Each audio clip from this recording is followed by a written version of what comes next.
আপনার এই রুটিনটার সাথে আমি পরিচিত। জি স্যার। জি স্যার।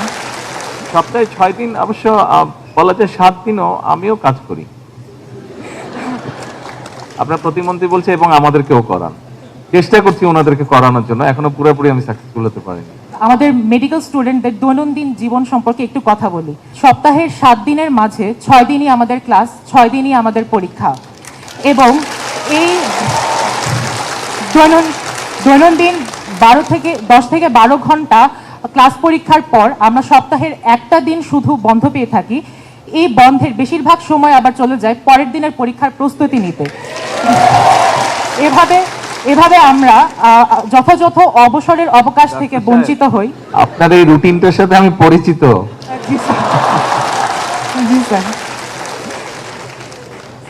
স্যার, এভাবে আসলে কমে যায় এফিসিয়েন্সি, প্রোডাক্টিভিটি এবং উৎসাহ উদ্দীপনা, এবং সঙ্গে সঙ্গে কিছু কিছু ক্ষেত্রে নেতিবাচক প্রভাব পড়ে মানসিক স্বাস্থ্যের উপর, যা মাঝে মাঝে ডিপ্রেশনের কারণ হয়ে দাঁড়ায়।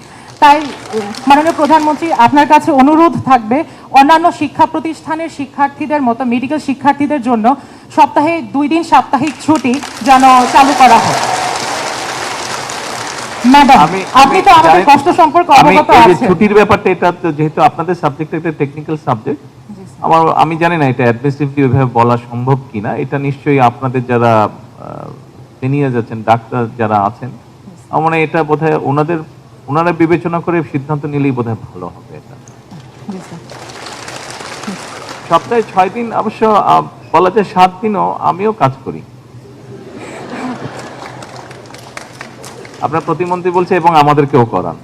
চেষ্টা করছি ওনাদেরকে করানোর জন্য, এখনো পুরোপুরি আমি সাকসেসফুল হতে পারিনি। ধন্যবাদ স্যার।